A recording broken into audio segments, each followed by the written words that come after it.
Hello, good evening students. मैं दिव्या शर्मा आप सभी का स्वागत करती हूँ विजन इंस्टीट्यूट के डिजिटल प्लेटफॉर्म और आपके अपने YouTube channel GK by Ajay sir पर। तो अपने करंट अफेयर की जो क्लासेस हैं, डेली करंट अफेयर की क्लासेस काफ़ी दिन से ऑफ चल रही थी। ऑफ होने का कारण है कि मेरी तबीयत थोड़ी ख़राब थी और तबीयत में थोड़ा सुधार आया है, तो अपनी क्लासेस कंटिन्यू कर रहे हैं। और ये मैं आपको बता दूँ कि जितने भी अपने अभी एग्ज़ाम आगे होने वाले हैं, जितनी भी भर्तियाँ हैं, आप मान के चलो, चाहे वो भर्ती आपकी आगे होने वाले एग्ज़ाम अगर भविष्य में होता है, सीईटी का एग्ज़ाम, पटवारी का, वीडियो का, या फिर आप रेलवे का एग्ज़ाम दे रहे हो, रेलवे में एएलपी का एग्ज़ाम देने वाले हो आप, और बहुत सारी भर्तियां और भी हैं। जैसे अपने अभी जो कंप्यूटर जो क्षेत्र है, जो कंप्यूटर जो डिपार्टमेंट है, उनमें देखें तो प्रोग्रामर की जो भर्ती है, और हाई कोर्ट सिस्टम असिस्टेंट की है, उन सभी के लिए जो करंट अफेयर है वो उनके लिए अपने क्लासेस कंटिन्यू रखने वाले हैं। और आप सभी को पता है कि करंट अफेयर भर्ती कोई भी हो, करंट अफेयर सेम रहता है। ये है कि अगर राजस्थान की भर्ती है तो उसमें थोड़ा राजस्थान के करंट अफेयर का वेटेज रहता है। तो अपने को नेशनल, इंटरनेशनल और स्टेट लेवल तीनों के करंट अफेयर पढ़ने हैं। और आज जो अपनी क्लास रहेगी, मैंने अक्टूबर मंथ तक आपको कंप्लीट जो करंट अफेयर है वो पढ़ा दिया है। GK by Ajay sir YouTube channel पर आप प्ले लिस्ट में जाकर देखोगे तो करंट अफेयर में मैंने आपको टॉपिक वाइज करंट अफेयर भी करवाया हुआ है। और अगर बात करें तो जनवरी से लेकर अक्टूबर तक मैंने आपको मंथली करंट अफेयर भी कवर करवाया हुआ है। लेकिन अब अपने आगे से जो स्टार्ट करने वाले हैं, ये जो करंट अफेयर रहेगा अपना, नवंबर का करंट अफेयर है, ये अपने 2 या 3 पार्ट में करेंगे। इसमें लगभग लगभग अपने प्रत्येक क्लास में कितने क्वेश्चन करने वाले हैं? 20 क्वेश्चन करने वाले हैं। कितने क्वेश्चन करेंगे इसमें? अपने 20 क्वेश्चन करेंगे, ठीक है। और पार्ट वाइज करेंगे, एक साथ अपने क्वेश्चन करते हैं तो उसमें क्या डिटेल से बता नहीं पाते। तो नवंबर का करंट अफेयर हालांकि आपने पढ़ चुके होंगे आप डेली करंट अफेयर में, लेकिन अब अपने रिवीजन के तौर पे से स्टार्ट करते हैं। इंपॉर्टेंट क्वेश्चन जो आपके एग्जाम से बनते हैं उनको स्टार्ट करते हैं, और 20 क्वेश्चन अपने इस क्लास में पढ़ने वाले हैं। और आज आप सभी को पता है कि आज 21 फरवरी है और मातृभाषा दिवस है, अंतर्राष्ट्रीय मातृभाषा दिवस। आप सभी को इसकी हार्दिक शुभकामनाएं। तो अपने स्टार्ट करते हैं और देखते हैं आज का मोटिवेशन थॉट क्या है। आज मातृभाषा दिवस है तो उसी पे अपना मोटिवेशन थॉट है, जिसमें हो नई उमंग और हो नई आशा, वही होती है दिल में बसने वाली मातृभाषा। अंतर्राष्ट्रीय मातृभाषा दिवस की आप सभी को शुभकामनाएं। अब अगर अपने देखें कि भाषाएं तो बहुत सारी हैं, और जब अपने भारत में राज्यों का गठन हुआ था वो भाषाई आधार पर हुआ था, ये भी आप सभी को पता है। तो जो अपनी मातृभाषा होती है उसमें अपने जितना किसी बात को अब अच्छे से बता पाते हैं, उतना अपने किसी और भाषा में उसको बता नहीं पाते। जैसे अपना पेपर मान के चलो कि लगभग जो स्टूडेंट होते हैं इंग्लिश में थोड़ा सा उनका हाथ तंग होता है, पेपर आ जाए इंग्लिश का, आपको इंग्लिश में पेपर करना पड़े तो आप क्या करोगे? उसमें काफ़ी सारी ऐसी चीज़ें आ जाती है जिसमें अपने को पता है उसका आंसर क्या होगा, लेकिन अपने बता नहीं पाते, एक्सप्लेन नहीं कर पाते। तो अगर वहीं पे अपनी जो मातृभाषा है, चाहे आप हिंदी बोल रहे हो, हिंदी भी आप अच्छे से कर पाते हो। अगर आपकी मातृभाषा राजस्थानी है, या फिर अगर आप बात करो पंजाबी, जो भी आपकी मातृभाषा है, उसमें अगर आपको किसी भी पॉइंट पे बोलने के लिए कहा जाए तो आप अच्छे से उसको एक्सप्लेन कर पाते हो। तो स्टार्ट करते हैं अपने आज की क्लास को और देखते हैं आज का पहला क्वेश्चन कौन सा है। अपना नवंबर का करंट अफेयर पढ़ने वाले हैं इसमें। तो अपना आज का जो पहला क्वेश्चन है वो है कि हाल ही में 8वीं बार बैलन डी और पुरस्कार से किसे सम्मानित किया गया है? ये जो पुरस्कार की अगर बात करें, कौन सा पुरस्कार है? बैलन डी और पुरस्कार है। और ये पुरस्कार आपसे पूछ लिया जाए किस क्षेत्र में दिया जाता है, तो ये जो पुरस्कार है ये फुटबॉल जो खिलाड़ी हैं, जो सर्वश्रेष्ठ खिलाड़ी है, उसको ये पुरस्कार दिया जाता है। तो इसमें से अपने से पूछा गया है कि 8, देखो सबसे पहले तो आपको पुरस्कार पता होना चाहिए किस क्षेत्र में किसको ये दिया जाने वाला पुरस्कार है। तो क्वेश्चन में है कि बैलन डी अवार्ड फुटबॉल का जो सर्वश्रेष्ठ खिलाड़ी है उसे दिया जाता है। और अगर बात करें तो ये किसको मिला है? ये लियोनेल मेसी को मिला है। ये पुरस्कार किसको दिया गया है? किसको सम्मानित किया गया इस पुरस्कार से? लियोनेल मेसी को किया गया है। अगर इनकी बात करें, अपने मेसी की बात करें, तो ये पुरस्कार लेने वाले 8वीं बार इन्होंने पुरस्कार लिया है। कितनी बार? ये 8वीं बार इस पुरस्कार को पाने वाले खिलाड़ी हैं। और अगर इनकी बात करें अपने लियोनेल मेसी की, ये कहाँ के हैं? अगर आपसे पूछ लिया जाए कि लियोनेल मेसी ये कहाँ के हैं, तो ये हैं अर्जेंटीना के। ये आपको याद रखना है कि इनका संबंध कौन से देश से अगर पूछ लिया जाए तो कहाँ के हैं? ये अर्जेंटीना के हैं। ये आपको याद रखना है। कौन सा अवार्ड है? बैलन डी अवार्ड है। मैंने बताया आपको ये किसको दिया जाता है ये अवार्ड? फुटबॉल के सर्वश्रेष्ठ खिलाड़ी को। किसको दिया जाता है? फुटबॉल के सर्वश्रेष्ठ खिलाड़ी को यह पुरस्कार दिया जाता है, ये आपको याद रखना है। और किसको ये इस बार दिया गया पुरस्कार? लियोनेल मेसी को दिया गया है। और ये कितनी बार ये पुरस्कार प्राप्त कर चुके हैं? 8 बार ये पुरस्कार प्राप्त कर चुके हैं। अगर अपने बात करें कि सबसे पहला अवार्ड, बैलन डी अवार्ड पाने वाला प्रथम व्यक्ति कौन था, अगर प्रथम खिलाड़ी की बात करें तो कौन थे? स्टैनली मैथ्यूल। कौन थे? स्टैनली मैथ्यूल। बात करते हैं अपने किसकी? फर्स्ट की, तो कौन थे? स्टैनली थे, स्टैनली।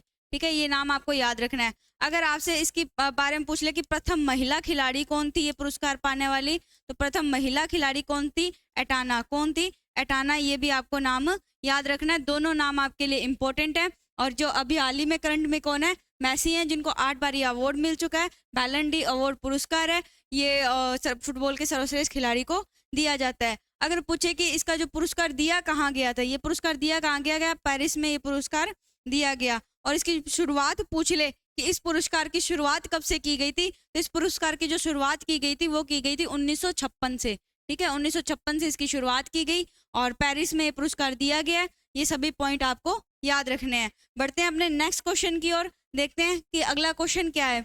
अगला क्वेश्चन है अपना, हाल ही में दिवंगत हुए प्रसिद्ध जलवायु वैज्ञानिक और नोबेल पुरस्कार विजेता सलीमुल हक का संबंध किससे है? मतलब कि किस देश से इनका संबंध है? अगर बात करें अपने सलीमुल हक की, इन्हें जलवायु के क्रांतिकारी भी कहा जाता है। क्या बोलते हैं इन्हें? जलवायु क्रांतिकारी भी इन्हें कहा जाता है। इनका ये नाम भी आपको याद रखना है। क्या कहा जाता है? जलवायु क्रांतिकारी।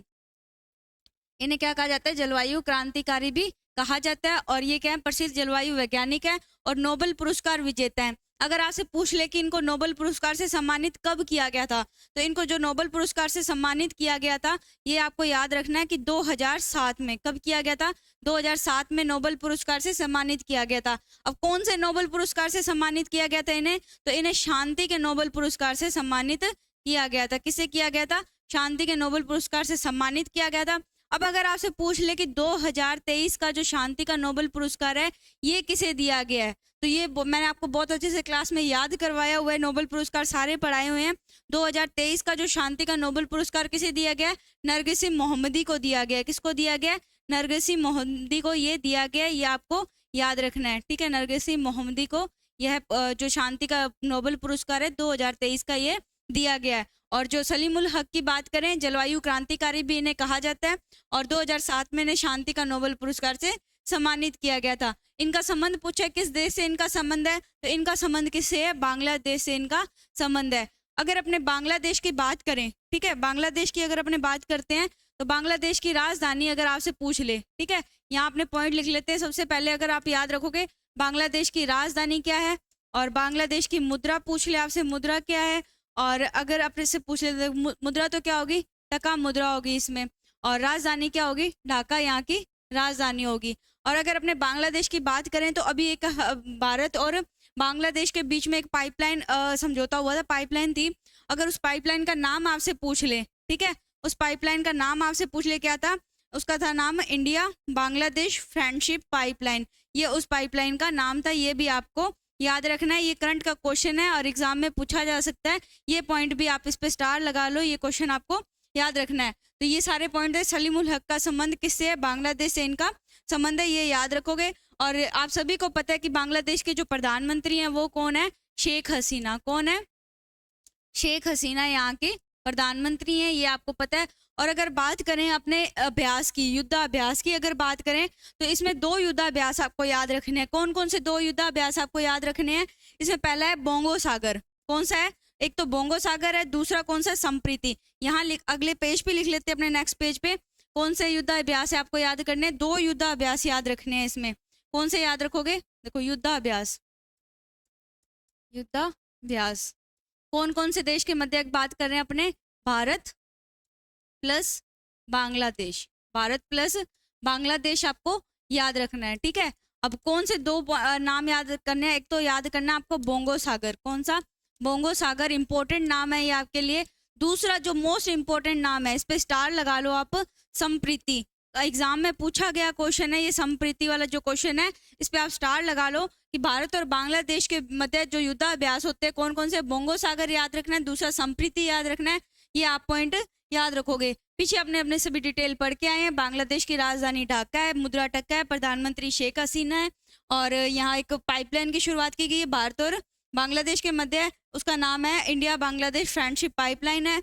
और अगर बात करें सलीमुल हक की, तो इन्हें जलवायु क्रांतिकारी कहा जाता है। 2007 में इन्हें शांति का नोबेल पुरस्कार दिया गया था, और 2023 में किसे दिया गया शांति का नोबेल पुरस्कार? नरगिस मोहम्मदी को दिया गया है। तो ये सभी अपनों ने डिटेल पढ़ी है, आपको अच्छे से याद रखना है इसे। नेक्स्ट अपने क्वेश्चन देखते हैं। नेक्स्ट क्वेश्चन क्या है? देखो, नेक्स्ट क्वेश्चन आपका है उत्सव से रिलेटेड क्वेश्चन है, इंपॉर्टेंट क्वेश्चन है ये, ठीक है। उत्सव से रिलेटेड क्वेश्चन है और ये आपके लिए इंपॉर्टेंट क्वेश्चन है। स्टार लगा लो इस पे आप। हाल ही में मेरा हाउ चोंगबा उत्सव कहाँ आयोजित किया गया है? अब देखो, जो मेरा चोंगबा ये जो उत्सव है, अब इसका नाम भी बहुत अजीब सा है। आपको ये पता होना चाहिए कि उत्सव कहाँ शुरू किया गया। ये तो देखो एग्जामिनर को पता है, ये सब बच्चों ने याद किया होगा कि उत्सव कौन सा है और कौन सा उसका राज्य है। ये आपको एग्जामिनर को भी पता है। आपको ये पता होना चाहिए कि इसको शुरू करने का उद्देश्य क्या था, इस उत्सव को मनाने का उद्देश्य क्या है। तो इस जो उत्सव को मनाने का उद्देश्य है कि सभी समुदायों को एक साथ लाना। क्या इसका उद्देश्य है, ये आप याद रखोगे। इसका उद्देश्य क्या है, इस जो उत्सव को मनाने का उद्देश्य क्या है? सभी समुदायों को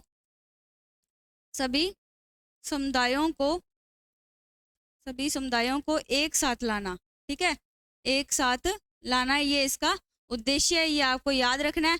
अब ये अगर बात करें कि ये उत्सव कहाँ मनाया गया, ये बात करें कि वहाँ कौन सा संघर्ष चल रहा है, वहाँ एक संघर्ष चल रहा है। कौन सा संघर्ष? कुकी मेइती संघर्ष चल रहा है। अब जैसे ही आपने नाम सुना कुकी मेइती संघर्ष का, तो आपके दिमाग में फटाफट आ गया कि ये जो हांग चौक का उत्सव है, ये कौन से राज्य में मनाया जा रहा है? तो ये कौन से राज्य में मनाया जा रहा है? मणिपुर राज्य में ये मनाया जा रहा है। ये आपको याद हो गया। अगर अपने नेक्स्ट देखें कि इसमें मणिपुर की अगर गठन देखें कि मणिपुर का गठन कब किया गया था, तो 1972 में। कब किया गया इसका गठन? कब किया गया? 1972 में इसका गठन किया गया। अगर जिलों की संख्या पूछ ले आपसे, कितने जिले हैं मणिपुर में, तो टोटल 16 जिले हैं। ये भी आपको याद रखना है। उत्सव कौन सा हो गया? हाउ चोंगबा उत्सव हो गया।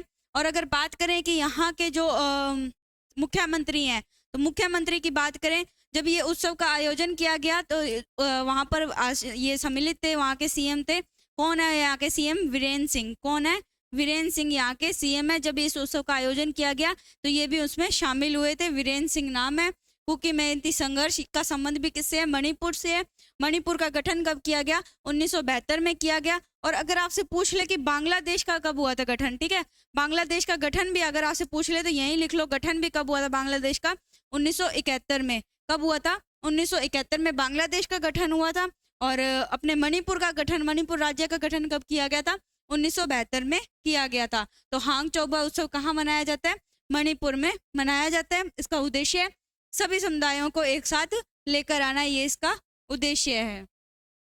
बढ़ते हैं नेक्स्ट क्वेश्चन की ओर। देखते हैं अपना अगला क्वेश्चन क्या है कि हाल ही में राष्ट्रीय एकता दिवस 2023 कब मनाया गया? मोस्ट इंपॉर्टेंट क्वेश्चन है। जितने भी दिवस वाले क्वेश्चन आते हैं आप अच्छे से उनको याद करो।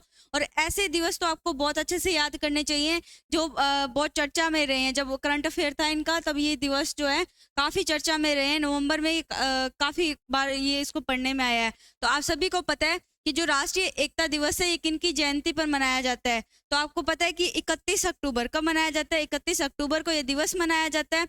और किनकी जयंती पर मनाया जाता है? लौह पुरुष सरदार वल्लभ भाई पटेल। किनकी जयंती पर ये बनाया जाता है एकता दिवस? ये मनाया जाता है लौह पुरुष। और आप सभी को पता है कि लौह पुरुष कौन है? लौह पुरुष की अगर बात करें तो सरदार वल्लभ भाई पटेल। सरदार वल्लभ भाई पटेल की जयंती पर कौन सा दिवस मनाया जाता है? राष्ट्रीय एकता दिवस मनाया जाता है। अगर अपने बात करें सरदार वल्लभ भाई पटेल की, तो इनको जो सरदार की उपाधि है ये कब दी गई थी? इनको जो सरदार की उपाधि दी कब गई थी और किनके द्वारा दी गई थी और कब, किस दौरान दी गई थी? तो एक सत्याग्रह हुआ था। कौन सा सत्याग्रह था वो? बारदोली सत्याग्रह। बारदोली सत्याग्रह के दौरान महिलाओं द्वारा वल्लभ भाई पटेल को एक उपाधि दी गई। कौन सी दी गई है? सरदार उपाधि दी गई। कब दी गई? 1928 में। ये पॉइंट भी आप याद कर लो, ठीक है। यहाँ नोट कर लेते हैं इनको, जो ये सरदार की उपाधि दी गई है, ठीक है, यहाँ लिख लेते हैं उपाधि।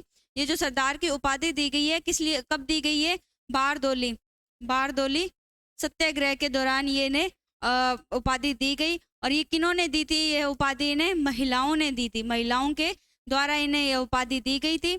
और अगर बात करें बारदोली सत्याग्रह कब हुआ था? 1928 में हुआ था। तो ये पॉइंट भी आप याद रखोगे। और आप सभी को पता है कि सरदार वल्लभ भाई पटेल की एक प्रतिमा का अनावरण हुआ, प्रतिमा है, वो कहाँ पर है? अगर उसकी बात करें तो वो गुजरात में है। गुजरात में भी अगर आपसे पूछ ले तो गुजरात में भी कहाँ पर है?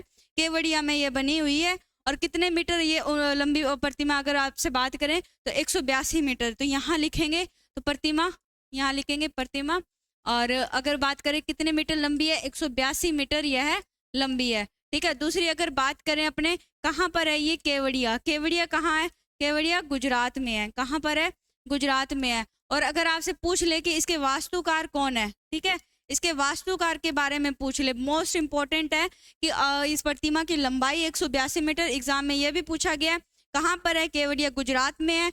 और इसके वास्तुकार के बारे में भी पूछा गया। इसके वास्तुकार कौन है? राम सुतार। कौन है? राम सुतार इसके वास्तुकार हैं। ये भी आपको याद रखना है। और इस जो प्रतिमा है इसको कहा क्या जाता है? Statue of unity. क्या कहा जाता है? स्टैचू ऑफ यूनिटी कहा जाता है। और इन्हीं के जयंती के उपलक्ष्य में कौन सा दिवस मनाया जाता है? राष्ट्रीय एकता दिवस मनाया जाता है। प्रत्येक वर्ष कब मनाया जाता है? 31 अक्टूबर को मनाया जाता है। ये सभी पॉइंट आपको याद रखने हैं। और अगर बात करें अपने सरदार वल्लभ भाई पटेल की, ये तो अपने पहले जो है उप प्रधानमंत्री, भारत के पहले उप प्रधानमंत्री और गृह मंत्री भी है, रह चुके हैं। और कराची अधिवेशन के ये अध्यक्ष भी रह चुके हैं। कराची अधिवेशन वही अधिवेशन है जिसमें कि मौलिक अधिकारों की सर्वप्रथम क्या हुई थी? चर्चा हुई थी। मौलिक अधिकारों के बारे में बात की गई थी। कराची अधिवेशन हुआ कब था? 1931 में हुआ था। ये भी आपको याद रखना है। तो यहाँ लिख लेते हैं अपने। तो भारत के क्या थे? अगर बात करें अपने सरदार वल्लभ भाई पटेल की, है ना, सरदार वल्लभ भाई पटेल की, ठीक है, सरदार वल्लभ भाई पटेल की बात करते हैं तो इनको, ये कौन थे? भारत के पहले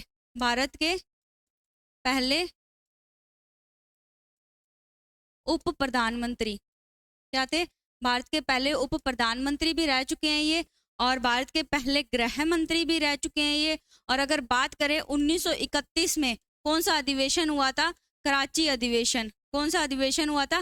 कराची अधिवेशन। उसके ये क्या रहे थे? अध्यक्ष भी रहे थे। ठीक है, ये भी आपको याद रखना। और कराची अधिवेशन की बात करें तो इसी में क्या हुआ था? जो अपने मौलिक अधिकार हैं, ठीक है, मौलिक अधिकारों की क्या की गई थी? इसमें मौलिक अधिकारों की बात की गई थी पहली बार इसमें। ये पॉइंट भी आपको सारे याद रखने हैं। ठीक है, तो ये सब पॉइंट थे। क्वेश्चन में पूछा गया था राष्ट्रीय एकता दिवस के बारे में। तो 31 अक्टूबर को राष्ट्रीय एकता दिवस मनाया जाता है और लौह पुरुष सरदार वल्लभ भाई पटेल की जयंती पर मनाया जाता है। बाकी पॉइंट आपको भी याद रखने हैं। बढ़ते हैं नेक्स्ट क्वेश्चन की और अपना जो नेक्स्ट क्वेश्चन है वो है हाल ही में। क्या क्वेश्चन है कि हाल ही में यूनेस्को के सृजनात्मक शहरों की सूची में किसे शामिल किया गया है? अगर अपने बात करें यूनेस्को के सृजनात्मक जो शहर हैं उनकी सूची में भारत के कितने शहर शामिल किए गए हैं? सबसे पहले अपने देखेंगे कि पूरे विश्व के कितने शहरों को शामिल किया गया है। तो पूरे विश्व के 55 शहरों को शामिल किया गया है। कितने शहरों को? 55 शहरों को शामिल किया गया। इसमें से 2 शहर किसके हैं? 2 शहर जो है इसमें से वो भारत के हैं। ये आपको पॉइंट याद रखना है। टोटल 55 शहरों को सृजनात्मक जो शहरों की सूची में रखा गया, उसमें से 2 शहर जो हैं वो भारत के हैं। तो 2 शहर कौन कौन से हैं? एक तो है कौन सा? कोझिकोड है। दूसरा कौन सा है? ग्वालियर है। ग्वालियर आप सभी को पता है कहाँ पर है? ग्वालियर एमपी में है। और अगर अपने बात करें कोझिकोड की, तो कोझिकोड कहाँ पर है? ये केरल में स्थित है। केरल में स्थित है। और अगर आपसे ये पूछा जाए कि यूनेस्को के सृजनात्मक शहरों की सूची में जो 55 जो शहर रखे गए हैं, या फिर अपने भारत के जो 2 शहर इनको सूची में रखा गया है, ये किस मतलब की पैमाने पर, किस आधार पर इन्हें सूची में रखा गया है?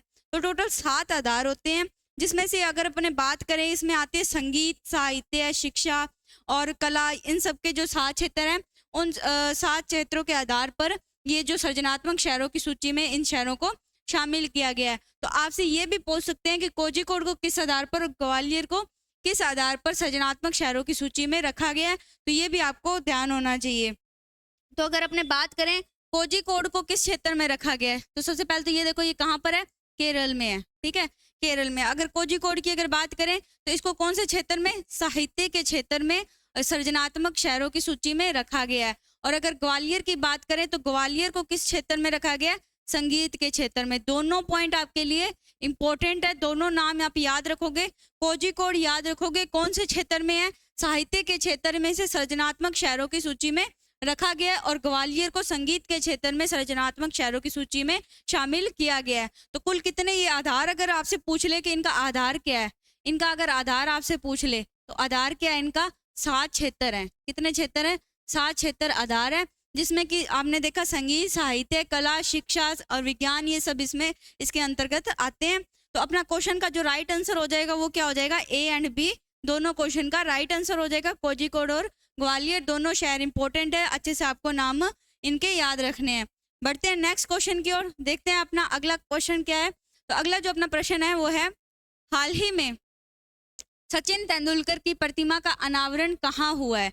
तो हाल ही में किसकी प्रतिमा का अनावरण किया गया है, सचिन तेंदुलकर जी की प्रतिमा का अनावरण किया गया है। तो ये किस लिए इंपॉर्टेंट हो जाता है, अगर आपसे पूछे ये क्वेश्चन इंपॉर्टेंट क्यों हो जाता है, अगर अपने बात करें कब की, 2013 की, ठीक है 2013 की बात करें, आप सभी को पता है 2013 में एक मैच खेला गया था। कौन सा मैच था अगर उसकी बात करें अपने, तो वेस्ट इंडीज के खिलाफ अंतिम मैच खेला था सचिन तेंदुलकर जी ने। उसको क्या हो गए हैं, 10 साल पूरे हो गए हैं। तो उस 10 साल पूरे होने के उपलक्ष्य में ही जो है ये सचिन तेंदुलकर जी की प्रतिमा का अनावरण किया गया है। तो यहाँ आपने लिख लेते 2013 में क्या हुआ था, वेस्ट इंडीज के खिलाफ अंतिम मैच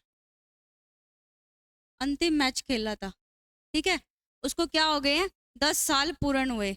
उस 10 साल पूर्ण होने पर सचिन तेंदुलकर की प्रतिमा का अनावरण कहाँ किया गया, वानखेड़े स्टेडियम की अगर अपने बात करें कहाँ पर है ये, मुंबई कहाँ पर है, महाराष्ट्र में है। और जब इसका अनावरण किया गया था तो वहां के जो महाराष्ट्र के सीएम है कौन है, एकनाथ शिंदे जी भी वहां शामिल थे। ये भी आपको पॉइंट याद रखना है, कौन शामिल थे, सीएम एकनाथ शिंदे शामिल थे।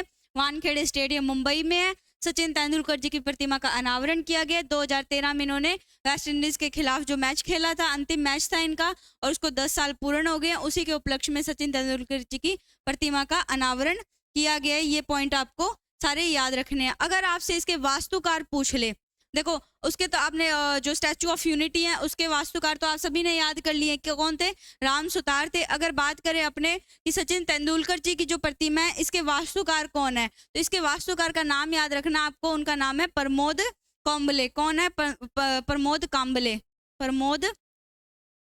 काम्बले, ये नाम आपको याद रखना है। प्रमोद काम्बले कौन है, ये वास्तुकार हैं, ये भी आपको नाम याद रखना है। एग्जाम में हो सकता है कि आपसे ये ना पूछे कि सचिन तेंदुलकर जी की प्रतिमा का अनावरण कहाँ किया गया, ये ना पूछ के आपसे ये पूछा जा सकता है कि वास्तुकार कौन है। तो नाम अच्छे से याद करना आपको, वास्तुकार कौन है, प्रमोद काम्बले वास्तुकार हैं। सारे पॉइंट आपको अच्छे से याद करके जाने हैं। नेक्स्ट क्वेश्चन है अपना, हाल ही में भारतीय नागरिकों के लिए वीजा मुक्त प्रवेश की घोषणा की गई है। अच्छा, ये जो वीजा मुक्त प्रवेश की घोषणा की गई है कितने टाइम के लिए की गई है, तो 6 माह के लिए। कितने माह के लिए की गई है, 6 माह के लिए की गई है। कब से कब तक के लिए की गई है, 10 नवंबर से 10 मई तक ये घोषणा की गई है। अगर अपने बात करें कि ये कहाँ, कौन से मतलब कि किसने की है भारतीय नागरिकों के लिए वीजा मुक्त प्रवेश की, तो थाईलैंड ने। किसने की है, राइट आंसर अपना क्या है, थाईलैंड है।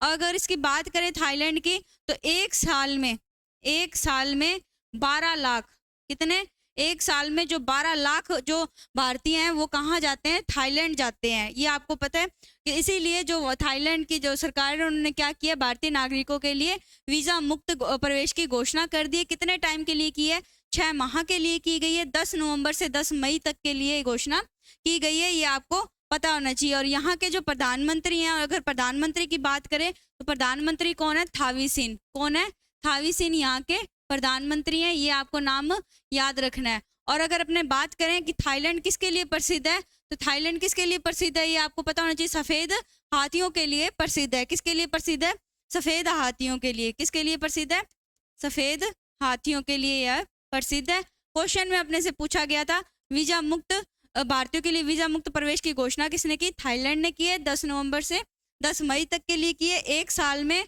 12 लाख जो भारतीय हैं वो कहाँ जाते हैं, वो थाईलैंड जाते हैं, इसीलिए 6 माह के लिए वीजा मुक्त प्रवेश की घोषणा की गई है। तो बढ़ते हैं अपने नेक्स्ट क्वेश्चन की ओर। इस क्वेश्चन का अपने right answer B option Thailand हो गया। देखते हैं अगला क्वेश्चन क्या है। दूसरा रोहिणी नैयर पुरस्कार किसे दिया गया? मोस्ट इंपॉर्टेंट क्वेश्चन है। जैसे आपने क्वेश्चन देखा कि दूसरा रोहिणी नैयर पुरस्कार किसे दिया गया, उसी के साथ साथ आपके दिमाग में आता है कि पहला जो रोहिणी नैयर पुरस्कार है वो किसे दिया गया है। तो अपने दोनों ही इसमें पढ़ने वाले हैं, पहला और दूसरा पुरस्कार किसे दिया गया है। अगर अपने बात करें कि पहला ये जो दूसरा पुरस्कार किसे दिया गया, दीनानाथ राजपूत, किन्हें दिया गया? दीनानाथ राजपूत को दिया गया। ये अपना राइट आंसर हो गया। और पहला किसे दिया गया है? ये पहला दिया गया सेंथ्रिकम संगतम को। किसको दिया गया? सेंथ्रिकम संगतम को पहला जो रोहिणी नैयर पुरस्कार दिया गया है। अगर आपसे पूछे कि दीनानाथ जो राजपूत हैं, इनको ये दूसरा जो रोहिणी नैयर पुरस्कार क्यों दिया गया है? इनको जो दिया गया है ग्रामीण विकास के लिए। कौन से ग्रामीण विकास के लिए? बस्तर छत्तीसगढ़। किसके लिए दिया गया इनको? बस्तर छत्तीसगढ़ में ग्रामीण सुधार के लिए। ठीक है, इसके लिए दिया गया? ग्रामीण सुधार के लिए इन्हें यह पुरस्कार दिया गया। अगर आपसे अब अपने ऑप्शन में एक नाम और देख रहे हैं, क्या नाम है? शिव शंकरी। शिव शंकरी से आपको याद आना चाहिए कौन सा सम्मान? सरस्वती सम्मान। कौन सा सम्मान? सरस्वती सम्मान आपको याद आना चाहिए कि जो शिव शंकरी है इनको कौन सा सम्मान दिया गया अभी हाल ही में? सरस्वती सम्मान से इन्हें सम्मानित किया गया। और इनकी कौन सी कृति के लिए इन्हें सम्मानित किया गया सरस्वती सम्मान से? सूर्यवंशम। किसके लिए किया गया? सूर्यवंशम के लिए इन्हें सम्मानित किया गया। क्वेश्चन में अपने से दूसरा रोहिणी नैयर पुरस्कार पूछा गया था, तो नाम आपको याद रखना, दीनानाथ राजपूत है। और सेंथ्रिकम संगतम को पहला जो है ये अवार्ड, जो दूसरा पहला रोहिणी नैयर पुरस्कार से सम्मानित किया गया है, ये भी आपको याद रखना है। अगर अपने बात करें कि इनकी सेंथ्रिकम संगतम की, ये कहाँ के हैं? ये कहाँ के हैं? ये नागालैंड के हैं। ये पॉइंट भी भाई आप याद रखना, कहाँ के हैं? ये नागालैंड के हैं। तो ये था अपने ये क्वेश्चन कौन सा था? रोहिणी नैयर पुरस्कार। रोहिणी नैयर पुरस्कार दीनानाथ राजपूत। रोहिणी नैयर पुरस्कार दीनानाथ राजपूत, ये नाम आपको अच्छे से याद करना है, इसको भूलना नहीं है आपको। ठीक है, अपने बढ़ते हैं नेक्स्ट क्वेश्चन की ओर। नेक्स्ट क्वेश्चन अपना है, हाल ही में मुख्यमंत्री मत्स्य संपदा योजना को किसने मंजूरी दी है? जैसे आपके सामने आया मत्स्य संपदा।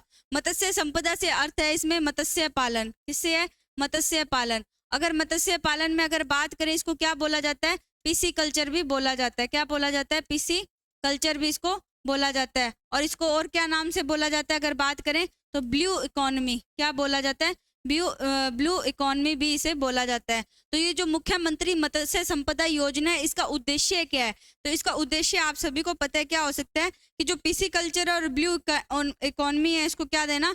को बढ़ावा देना, इसका ये उद्देश्य है। ये आपको याद रखना है। मत्स्य पालन जिसको क्या बोला जाता है? पीसी कल्चर भी बोला जाता है और क्या बोला जाता है? ब्लू इकोनॉमी भी बोला जाता है। अगर आपने बात करें कि जो संपदा योजना है, इसकी शुरुआत कितने टाइम के लिए की गई है, तो इसकी जो शुरुआत है वो 5 साल के लिए से स्टार्ट किया गया है। कितने साल के लिए? 5 साल के लिए से स्टार्ट किया गया। और इसमें अगर बात करें, इसमें क्या दिया जाएगा? 5 साल के लिए स्टार्ट किया गया और इसमें मछुआरों को क्या दिया जाएगा? लोन दिया जाएगा। लोन क्यों दिया जाएगा? ब्लू इकोनॉमी को बढ़ावा देने के लिए लोन दिया जा रहा है। और इसमें अगर अपने बात करें, इसमें अगर अपने बात करते हैं 5% की इसमें ब्याज सब्सिडी भी दी जाएगी। तो यहाँ अपने नेक्स्ट पेज पे लिख लेते हैं इसको अच्छे से डिटेल से। इसमें देखो कितने टाइम के लिए शुरू किया गया है इसे? 5 साल के लिए। 5 साल के लिए स्टार्ट किया गया है। अच्छा, इसमें क्या दिया जाएगा? लोन दिया जाएगा। लोन किसे दिया जाएगा? इसमें मछुआरों को। ठीक है, किस लिए दिया जाएगा? ब्लू इकोनॉमी को बढ़ावा देने के लिए लोन दिया जाएगा। और इसमें क्या किया जाएगा? 5% की ब्याज सब्सिडी दी जाएगी। क्या दी जाएगी? 5% की ब्याज सब्सिडी दी जाएगी। सब्सिडी भी दी जाएगी, ये आपको याद रखना है। अब जो 5% सब्सिडी दी जाएगी, इसमें से भी 2 पार्ट कर लो आप। 3% तो इसका जो सब्सिडी का वहन कौन करेगा? राज्य सरकार। कौन करेगी? राज्य सरकार। और 2% कौन करेगी? इसमें केंद्र सरकार करेगी। ये आपको याद रखना है। तो ये अपने पॉइंट से सारे। क्वेश्चन में अपने से क्या पूछा गया था? क्वेश्चन में पूछा गया था कि मुख्यमंत्री मत्स्य संपदा योजना किसने शुरुआत की है। अगर मैं आपको मुख्यमंत्री का नाम बता दूं तो आप इसका आंसर अपने आप बता दोगे। तो वो जो मुख्यमंत्री है जिन्होंने इसकी शुरुआत की है, कौन है? पुष्कर धामी जी। ठीक है, ये आपको नाम याद रखना है। कौन है? अगर आपसे पूछ लिया जाए तो इसमें सीएम कौन है? पुष्कर धामी। कौन है? पुष्कर धामी सीएम है।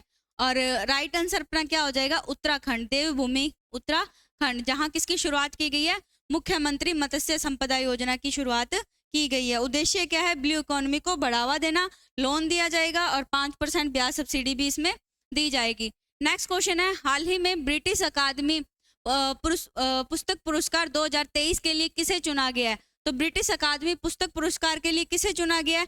देखो अभी अपने पढ़ के आए हैं दीनानाथ राजपूत, ये तो आपको पता है कि इनको कौन सा पुरस्कार दिया गया, दूसरा रोहिणी नैयर, कौन सा, दूसरा रोहिणी नैयर पुरस्कार इन्हें दिया गया। ये आप अपने अभी अभी पीछे क्वेश्चन में पढ़ के आए हैं। तो अगर बात करें विहान तलैया की, तो इन्हें क्या दिया गया, photography of the year award से सम्मानित किया गया। किसे किया गया, photography of the year award से इन्हें क्या किया गया, सम्मानित किया गया। अब अपने बात आती है नंदिनी दास और दीप नारायण नायक। तो ब्रिटिश अकादमी पुस्तक पुरस्कार 2023 से किसे सम्मानित किया गया, तो ये सम्मानित किया गया नंदिनी दास को। राइट आंसर अपने क्या हो गया, नंदिनी दास। अगर अपने बात करें किनकी, दीप नारायण नायक की, तो इन्हें ग्लोबल टीचर अवार्ड से सम्मानित किया गया। इन्हें किससे सम्मानित किया गया, ग्लोबल टीचर अवार्ड से इन्हें सम्मानित किया गया। तो चारों के चारों ऑप्शन अपने लिए इंपॉर्टेंट थे, इसलिए मैंने बताया कि इनको किस किस अवार्ड से सम्मानित किया गया था। और अगर बात करें अपने किसकी इस अवार्ड की, अगर शुरुआत की बात करें तो कब से शुरुआत हुई इसकी, 2013 से। नंदिनी दास को जो दिया गया, किसके लिए दिया गया, कोर्टिंग के लिए दिया गया। इनका जो उपन्यास है कौन सा है, कोर्टिंग है। क्या इनका उपन्यास का नाम क्या, कोर्टिंग इंडिया। क्या नाम है, कोर्टिंग इंडिया है, जिसमें किसका उल्लेख है, जिसमें उल्लेख किसका है, सर टॉमस रो। किसका, सर टॉमस रो के भारत आगमन का इसमें उल्लेख किया गया। भारत आगमन का इसमें क्या किया गया, उल्लेख किया गया। अगर आपसे पूछ ले कि सर टॉमस रो किसके काल में भारत आए थे, तो ये जहांगीर के काल में भारत आए थे। किसके काल में भारत आए थे, ये जहांगीर के काल में ये भारत आए थे। ये भी पॉइंट आपको याद रखना है। राइट आंसर अपना क्या हो गया, नंदिनी दास राइट आंसर हो गया इसी में। नेक्स्ट क्वेश्चन है अपना, भारत में सड़क दुर्घटना 2022 रिपोर्ट के अनुसार सड़क दुर्घटनाओं में सर्वाधिक मृत्यु प्रतिशत कहाँ दर्ज हुआ है। देखो अगर आपसे पूछ ले कि सर्वाधिक दुर्घटनाएं कहाँ पर हुई हैं, सर्वाधिक एक्सीडेंट हुए कौन से राज्य में है, तो उसका तो राइट आंसर क्या होगा, तमिलनाडु, और दूसरे नंबर पर मध्य प्रदेश। ठीक है, ये आपको याद रखना है। देखो आपसे ये पूछ ले कि सर्वाधिक दुर्घटना, क्या पूछ ले, सर्वाधिक दुर्घटना के बारे में पूछ ले, तो आपको क्या राइट आंसर देना है, तमिलनाडु। क्या आंसर देना है, तमिलनाडु। दूसरे पे क्या देना है, मध्य प्रदेश। दूसरे पे आंसर देना है। जब आपसे क्या पूछेगा कि सर्वाधिक दुर्घटना कहाँ पर होती है, अब अपने से क्या पूछा गया इसमें कि सर्वाधिक दुर्घटना, क्या पूछा गया, सर्वाधिक दुर्घटना मृत्यु, दुर्घटना होने पर सर्वाधिक मृत्यु कहाँ पे होती है, तो इसका जो राइट आंसर होगा वो क्या है, उत्तर प्रदेश। क्या राइट आंसर है, उत्तर प्रदेश इसका राइट आंसर है। डी ऑप्शन अपना क्या हो गया, राइट आंसर होगा। तो दोनों पॉइंट याद रखने आपको, सर्वाधिक दुर्घटना का पूछे तो तमिलनाडु, दूसरे नंबर पर मध्य प्रदेश है। सर्वाधिक दुर्घटना से मृत्यु अगर पूछे तो वो कहाँ पर है, उत्तर प्रदेश में है। नेक्स्ट क्वेश्चन है अपना, हाल ही में चर्चा में रहे ऑपरेशन बाइसन का संबंध किससे है। ऑपरेशन जो बाइसन है मोस्ट इंपॉर्टेंट है अपने लिए। अगर इसकी बात अपने करें ऑपरेशन बाइसन की, क्वेश्चन में पूछा गया हाल ही में चर्चा में रहा ऑपरेशन जो बाइसन का संबंध किस राज्य से है, तो उसमें आपने पूछा जम्मू कश्मीर, लद्दाख, गोवा, पुडुचेरी। तो इसका जो राइट आंसर होगा लद्दाख, इसका क्या है, राइट आंसर है। क्या है इसका राइट आंसर, लद्दाख इसका राइट आंसर है। अब ये क्यों चर्चा में रहा, अगर इसकी बात करें तो 1 नवंबर 1948 की बात है। कब की, 1 नवंबर 1948। तब क्या हुआ था कि भारत ने किसको हराया, भारत ने हराया, किसको हराया, पाकिस्तान को हराया। कौन से स्थान पर हराया, जोजिला स्थान पर। कौन से स्थान पर हराया था, जोजिला स्थान पर हराया था। तो ये जोजिला स्थान कहाँ पर है, लद्दाख में है। कब हराया, 1 नवंबर 1948 को हराया। तो उसी ऑपरेशन को क्या कहा गया, जो ये था इसको ऑपरेशन को क्या कहा गया था, ऑपरेशन बाइसन कहा गया। ये आपको याद रखना है। और ये जो जोजिला स्थान है ये कहाँ पर है, ये श्रीनगर से लेह को जोड़ने वाले NH पर स्थित है। ये पॉइंट भी आपको याद रखना है। बढ़ते हैं नेक्स्ट क्वेश्चन की ओर। हाल ही में दक्षिण कोरिया में आयोजित एशियाई निशानेबाजी प्रतियोगिता में भारत को पदक तालिका में कौन सा स्थान मिला है। अब देखो इसमें पदक तालिका का स्थान ही याद नहीं करना अपने को, सारी चीजें इंपॉर्टेंट है। कौन, कहाँ पर आयोजन हुआ, कौन से क्रम का था, पहले स्थान पर कौन था, भारत का कौन सा स्थान है, भारत में इसमें गोल्ड, सिल्वर और ब्रॉन्ज, ये सभी पॉइंट अपने को इसमें पढ़ने हैं। तो सबसे पहले अपने देखेंगे कि इसका आयोजन कहाँ पर हुआ। सबसे पहले अपने देखेंगे कि आयोजन कहाँ हुआ। दूसरा देखेंगे अपने इसमें कौन से क्रम का है। फिर देखेंगे इसमें पहला स्थान किसका है। फिर देखेंगे कि दूसरा स्थान किसका है। तो ये 2 स्थान अपने लिए इसमें इंपॉर्टेंट हो जाते हैं। तो ये पॉइंट अपने को इसमें सारे पढ़ने हैं। तो सबसे पहले देखेंगे कि इसका आयोजन कहाँ हुआ। इसका आयोजन हुआ दक्षिण कोरिया में। कहाँ हुआ इसका आयोजन? दक्षिण कोरिया में इसका आयोजन किया गया। और अब अगर आपसे पूछ ले कि कौन से क्रम के हैं, दक्षिण कोरिया में भी अगर आपसे स्थान पूछ ले तो कौन सा है? चांगवोन। कौन सा स्थान है? चांगवोन। चांगवोन में इसका आयोजन किया गया। क्रम कौन सा है? 15वें क्रम के हैं। और अगर आपसे पूछ ले पहले स्थान पर कौन सा है, पहले स्थान पर चीन है। दूसरे स्थान पर कौन है? तो भारत है। क्वेश्चन में भी अपने से क्या पूछा गया है? भारत पदक तालिका में कौन से स्थान पर रहा? दूसरे स्थान पर रहा। अब अपने को इसमें पढ़ना है इसमें गोल्ड कितने हैं, ब्रॉन्ज कितने हैं और टोटल कितने हैं ना। तो सबसे पहले अपने देखेंगे इसमें गोल्ड, फिर सिल्वर, उसके बाद देखेंगे ब्रॉन्ज। तो गोल्ड कितने हैं? 21, सिल्वर भी कितने हैं? 21, ब्रॉन्ज कितने हैं? 13। तो टोटल कितने हो गए इसमें अपने पास में? 21, 21 और 13। ठीक है, ये टोटल हो गए अपने पास में कितने हो गए? ये पॉइंट आपको याद रखना है। टोटल कितने हो गए अपने पास में? ये 55। कितने पदक हो गए हैं? टोटल 55 हो गए हैं। 1 2 3, ठीक है, ये 5 है ना, 55 हो गए हैं। भारत का स्थान दूसरा रहा है। गोल्ड भारत ने कितने लिए? 21 लिए हैं। सिल्वर भी 21 और ब्रॉन्ज कितने हैं? 13 है। टोटल पदक कितने जीते हैं? 55। और स्थान कौन सा हासिल किया? दूसरा स्थान हासिल किया। क्रम कौन सा था इसका? क्रम 15वां क्रम था। आयोजन दक्षिण कोरिया के चांगवोन में किया गया था। राइट आंसर अपना बी ऑप्शन। बढ़ते हैं नेक्स्ट क्वेश्चन की ओर। हाल ही में कॉलिंसन डिक्शनरी ने वर्ड ऑफ द ईयर 2023 किसे घोषित किया है? इंपॉर्टेंट लगा लो। देखो ये कौन सी डिक्शनरी की बात कर रहा है, इंपॉर्टेंट बनता है। आपको डिक्शनरी ध्यान से देखनी है कि कौन सी डिक्शनरी के अनुसार पूछा गया है। तो कॉलिंसन डिक्शनरी के अनुसार पूछा गया है 2023 का। पहले अपने बात कर लेते हैं 2022 की। तो 2022 की अगर बात करें, 2022 में सर्वाधिक चर्चा में कौन सा वर्ड रहा था? आप सभी को भी पता है कि 2022 में सर्वाधिक चर्चा में रहने वाला वर्ड कौन सा था? लॉकडाउन। कौन सा शब्द था? लॉकडाउन। तो 2022 में कॉलिंसन डिक्शनरी के अनुसार वर्ड ऑफ द ईयर कौन सा था? लॉकडाउन। लेकिन क्वेश्चन में अपने से कौन सा पूछा गया? 2023। अभी 2023 में सर्वाधिक चर्चा में रहने वाला कौन सा है? सर्वाधिक चर्चा में रहने वाला कौन सा है? एआई। एआई वही है, आर्टिफिशियल इंटेलिजेंस। अगर मान के चलें कि अभी आगे 2024 का अगर किसे मानेंगे तो हो सकता है कि 2024 में ओपन जो जीपीटी अपनी है, चैट जीपीटी, वो चर्चा में रहे, उसे वर्ड ऑफ द ईयर घोषित कर सकते हैं। लेकिन 2023 का कौन सा है? एआई है। 2022 का लॉकडाउन है। ये आपको पॉइंट याद रखना है। बढ़ते हैं नेक्स्ट क्वेश्चन की ओर। हाल ही में आजादी का अमृत महोत्सव पुरस्कार किसे मिला है? आजादी का अमृत महोत्सव पुरस्कार किसे दिया गया है? ये किसे दिया गया? देवभूमि उत्तराखंड को यह पुरस्कार दिया गया है। ठीक है, किसे दिया गया? देवभूमि उत्तराखंड को यह पुरस्कार दिया गया। और अगर अपने बात करें कि इसकी शुरुआत कब हुई थी? 12 मार्च 2021। देखो, एक अपने को इसकी शुरुआत याद करनी है और दूसरा अपने को क्या याद करना है? इसका अंत कब हुआ था। ठीक है, शुरुआत और समापन दोनों अपने को याद रखने हैं। तो कब हुआ? 12 मार्च को। 12 मार्च 2021 को इसकी क्या होती है? शुरुआत होती है। अगर अपने बात करें कि इसका समापन कब हुआ? 31 अक्टूबर 2023 को इसका क्या हो जाता है? समापन हो जाता है। ये आपको याद रखना है। ठीक है, 12 मार्च 2021 से शुरुआत हुई और 31 अक्टूबर 2023 को इसका क्या हो गया? समापन हो गया। 31 अक्टूबर को अभी अपने एक दिवस पढ़कर आए हैं। जल्दी से कमेंट बॉक्स में बताओ कि कौन सा वो दिवस अपने पढ़कर आए हैं। तो 31 अक्टूबर को जो दिवस पढ़ा है अपनों ने, कौन सा पढ़ा है? सरदार वल्लभ भाई पटेल की जयंती पर मनाया जाता है। कौन सा वो दिवस है? राष्ट्रीय एकता दिवस है। क्वेश्चन का अपने राइट आंसर क्या हो गया? उत्तराखंड राइट आंसर हो गया। ये आपको याद रखना है। ठीक है, बढ़ते हैं नेक्स्ट क्वेश्चन की ओर। अपने हाल ही में चर्चा में रहे प्रोजेक्ट कुशा का संबंध किससे है? अब ये जो प्रोजेक्ट कुशा है इसका संबंध किससे है? डीआरडीओ से। किससे संबंध है? डीआरडीओ से इसका संबंध है। अब ये क्या बनाएगी डीआरडीओ? डीआरडीओ बनाने वाली है एयर डिफेंस सिस्टम। क्या बनाने वाली है? एयर डिफेंस सिस्टम ये बनाने वाली है। ये आपको याद रखना है। ठीक है, इसमें क्या होगा कि जो दुश्मन की मिसाइल है उसको ये क्या करेगी? हवा में वार करेगी। ठीक है, मिसाइल को हवा में वार करके ये क्या करेगी? मारेगी। तो इसमें ये लिख लो, दुश्मन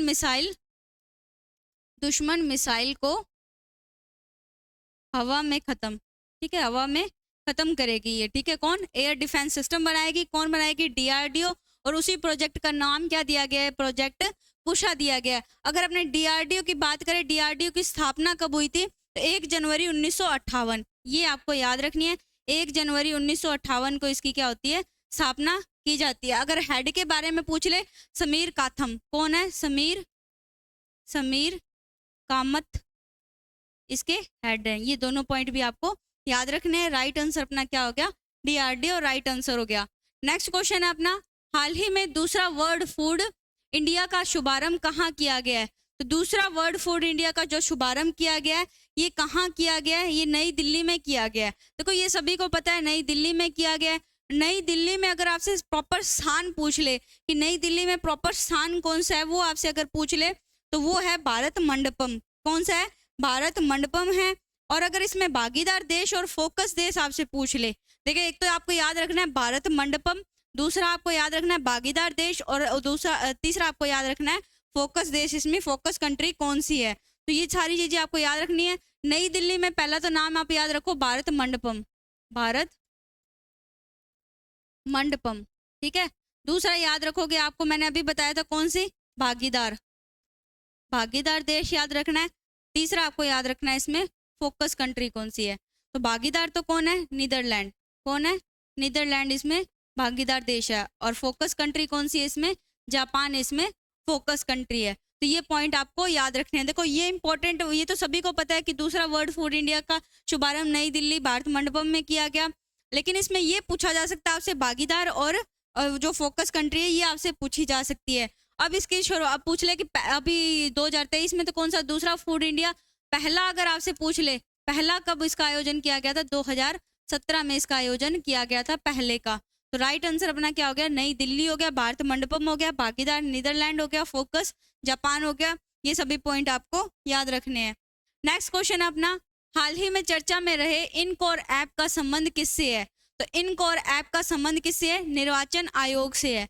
निर्वाचन आयोग से इसका संबंध है। अगर आपसे पूछ ले निर्वाचन आयोग में ये जो किसके लिए है, ये जो वोटर्स हैं उनके लिए इस जो ऐप का अनावरण नहीं किया गया, इस ऐप को वोटर्स के लिए लॉन्च नहीं किया गया। कौन सी ऐप है? इनकोर ऐप है। इसको जो लॉन्च किया गया वो किया गया उम्मीदवार और चुनाव प्रबंधक के लिए। किसके लिए किया गया? इसका जो अनावरण किसके लिए किया गया? लॉन्च किसके लिए की गई है? उम्मीदवार हैं जो, और प्लस जो चुनाव प्रबंधक हैं, ठीक है, चुनाव प्रबंधक हैं, इनके लिए इसे लॉन्च किया गया है। इसमें क्या कुछ अगर देखें, इसमें ये ऐप किस लिए है? इसमें तो एक चुनाव में जीत हार, ठीक है, किसकी जीत हुई है, इनकोर ऐप जो है इसके माध्यम से पता चलेगा चुनाव में जीत किसकी हुई है। शपथ पत्र का उल्लेख है इसमें। किसका उल्लेख है? शपथ पत्र का उल्लेख है इसमें। और अगर अपने बात करें तो शपथ पत्र का उल्लेख है, चुनाव में जीत किसकी हुई है? मतगणना और चुनाव चिन्ह। किसका उल्लेख है? मतगणना का भी इसमें उल्लेख है, और किसका उल्लेख है? चुनाव चिन्ह का भी इसमें क्या है? उल्लेख दिया गया है। तो ये ऐप किसके लिए लॉन्च की गई है? उम्मीदवार और चुनाव प्रबंधक के लिए की गई है। और इनकोर ऐप का संबंध किससे है? निर्वाचन आयोग से इसका संबंध है। बढ़ते हैं नेक्स्ट क्वेश्चन की और अपना आज का सेकंड लास्ट क्वेश्चन है, हाल ही में व्हाइट हाइड्रोजन के भंडार की खोज कहाँ पर हुई है? तो व्हाइट जो हाइड्रोजन है इसके भंडार की खोज जहाँ से हुई है वहाँ पर, जो अगर मुख्यालय की बात करें अपने यूनेस्को का मुख्यालय है, और दूसरी बात करें वहाँ पर इंटरपोल का भी मुख्यालय है। तो किस किस का मुख्यालय है? एक तो किसका मुख्यालय? यूनेस्को का, ठीक है, यूनेस्को का मुख्यालय। दूसरा अगर बात करें किसका मुख्यालय है? इंटरपोल का भी यहाँ मुख्यालय है। इसके साथ अपना राइट आंसर क्या हो जाता है? फ्रांस राइट आंसर हो जाता है। अब ये अगर व्हाइट हाइड्रोजन की बात करें तो व्हाइट हाइड्रोजन कोई कलर उसका व्हाइट नहीं है। इसका मतलब क्या है कि प्राकृतिक है, नेचुरल है। इसमें क्या है? हरित जो ग्रीन हाउस जो गैस है, जो ग्रीन हाउस गैस का उत्सर्जन ये नहीं करती है, और प्रदूषण रहित है। ये आपको इसमें नोट करना है। सबसे पहले तो क्या नोट करना है? प्रदूषण रहित है, इसीलिए इसे क्या कहा जाता है? इसीलिए इसे व्हाइट हाइड्रोजन कहा जाता है। दूसरा अगर अपने इसमें बात करें तो इसमें क्या है? ग्रीन हाउस गैस का ये उत्सर्जन नहीं करती, गैस का उत्सर्जन नहीं करती। तीसरा आपको इसमें याद रखना है कि जो व्हाइट हाइड्रोजन है इसके भंडार कहाँ से मिले? फ्रांस से मिले, प्राकृतिक भंडार मिले हैं। कैसे मिले हैं? प्राकृतिक भंडार मिले हैं। ये भी इंपॉर्टेंट हो जाता है। अगर इसमें बात करें अपने कि जो फ्रांस में व्हाइट हाइड्रोजन के जो भंडार मिले, ये खोज जो वहाँ के वैज्ञानिक करने गए थे वो व्हाइट हाइड्रोजन की नहीं करने गए थे। ये तो क्या गलती से इसकी खोज हो चुकी थी, लेकिन वो गए किसके लिए थे? जीवाश्म ईंधन की खोज के लिए। किसकी खोज के लिए गए थे? जीवाश्म ईंधन, जीवाश्म ईंधन की खोज के लिए गए थे। और उन्हें मिल क्या गया वहां पर? व्हाइट हाइड्रोजन मिल गया। राइट आंसर क्या हो गया अपना? फ्रांस इसका राइट आंसर हो गया। अगर पूछे जमीन की कितनी गहराई से मिले हैं तो 1250 मीटर जमीन के अंदर से यह प्राप्त की गई है, ये आपको याद रखना है। Right answer B option France है। आज का अपना जो लास्ट क्वेश्चन है, लास्ट क्वेश्चन क्या है अपना कि हाल ही में भारतीय वायुसेना ने पूर्वी आकाश अभ्यास का आयोजन कहाँ किया है? तो ये जो पूर्वी आकाश अभ्यास का आयोजन किया गया है ये भारत की 100वीं स्मार्ट सिटी है। कहाँ किया गया? भारत की 100वीं स्मार्ट सिटी में इसका आयोजन किया गया, ये आपको याद रखना है। कहाँ किया गया? शिलोंग में। ठीक है, कहाँ किया गया? शिलोंग में किया गया। भारत की ये कौन से नंबर की? 100वें नंबर की। 100वीं क्या है? स्मार्ट सिटी है। ठीक है, 100वीं स्मार्ट सिटी है। अगर आपसे पूछ ले कि भारत की पहली स्मार्ट सिटी कौन सी है? भारत की पहली स्मार्ट सिटी है भुवनेश्वर। कौन सी है? भुवनेश्वर है। और अगर बात करें कि ये जो इसका आयोजन क्यों किया गया, पूर्वी आकाश अभ्यास का आयोजन किस लिए किया गया? जो वायु शक्ति है इसका पता लगाने के लिए, उनकी क्षमता का पता लगाने के लिए, चेक करने के लिए इसका आयोजन किया गया है। किसके द्वारा किया गया? इंडियन एयरफोर्स के द्वारा। किसके द्वारा किया गया इसका आयोजन? Indian air force, Indian air force, Indian air force के द्वारा इसका आयोजन किया गया है। और अगर बात करें किस लिए किया गया है तो जो है वायु शक्ति क्षमता चेक करने के लिए इसका आयोजन किया गया। अगर इंडियन एयरफोर्स के एयर शो की बात करें तो ये एयर शो अभी हाल ही में कहाँ किया गया था? संगम की धरती कहाँ किया गया था? प्रयागराज में, जहाँ की गंगा, यमुना, सरस्वती, त्रिवेणी संगम 3 नदियां मिलती हैं यहाँ पर। प्रयागराज किसका नया नाम है? इलाहाबाद का नया नाम है। यहाँ एयर शो किया गया था। किसके द्वारा किया गया था? इंडियन एयरफोर्स के द्वारा किया गया था, ये आपको याद रखना है। और इंडियन एयरफोर्स जो दिवस मनाया जाता है, स्थापना दिवस कब मनाया जाता है? 8 अक्टूबर को मनाया जाता है। और उसी टाइम ये एयर शो हुआ था। कहाँ हुआ था? प्रयागराज में। और भारतीय जो पूर्वी आकाश अभ्यास का आयोजन कहाँ किया गया? भारतीय वायुसेना द्वारा 100वीं स्मार्ट सिटी शिलोंग में किया गया। भारत की पहली स्मार्ट सिटी कौन सी है? भुवनेश्वर भारत की पहली स्मार्ट सिटी है। ये सब अपने आज के नवंबर के करंट अफेयर के क्वेश्चन थे। टोटल क्वेश्चन अपनों ने 20 क्वेश्चन का रिवीजन किया। भाग ये पहला था। ठीक है, कौन सा भाग था? ये पहला भाग था। और आज की क्लास को अपने यहीं समाप्त करते हैं। इस क्लास की पीडीएफ के लिए आप विजन इंस्टीट्यूट जो ऐप है उसको डाउनलोड करके उसके डाउनलोड करोगे, फिर विजन इंस्टीट्यूट में जो फ्री मटेरियल है उसमें आपको यह पीडीएफ उपलब्ध करवा दी जाएगी। और किसी भी कंटेंट के लिए, स्टडी रिलेटेड किसी भी कंटेंट के लिए या फिर विजन इंस्टीट्यूट रिलेटेड कोई भी ऑफलाइन या ऑनलाइन क्लासेस की जानकारी के लिए आप GK by Ajay sir Telegram जो चैनल है उससे ज्वाइन कर सकते हैं। जो अपना यूट्यूब चैनल है और टेलीग्राम चैनल है वो जीके बाय अजय सर है। और जो अपनी ऐप है वो ऐप है विजन इंस्टीट्यूट ऐप है। तो आज की क्लास को अपने यही समाप्त करते हैं। क्लास आपको कैसी लगी कमेंट बॉक्स में ज़रूर बताना। और अब से अपने क्लासेस कंटिन्यू रहेंगी। नवंबर का करंट अफेयर का भाग पहला अपने आज कंप्लीट कर चुके हैं। इसी की तरह अपने 2 भाग और लेकर आएंगे, भाग 2 और भाग 3, जिसमें टोटल नवंबर के 60 क्वेश्चन करेंगे जो कि आपके एग्जाम के पॉइंट ऑफ व्यू से मोस्ट इंपॉर्टेंट होंगे। जो आइए आपकी करंट अफेयर की क्लास है, मान के चलो अगर आपके एग्जाम में 10 क्वेश्चन आते हैं करंट अफेयर के तो 9 क्वेश्चन आपके एकदम राइट होंगे। ठीक है, 9 क्वेश्चन आपके एकदम राइट होंगे। आपको ये क्लासेस ध्यान से पढ़नी है, इनके नोट्स बनाने हैं और पीडीएफ आपको प्रोवाइड करवा दी जाएगी। और आपके लिए रिवीजन क्लासेस भी टाइम टू टाइम आती रहेंगी। जैसे ही अपने ये मंथली करंट अफेयर कंप्लीट होती है अपने डेली करंट अफेयर की क्लासेस कंटिन्यू करेंगे। समाप्त करते हैं आज की क्लास को। धन्यवाद। जय भारत,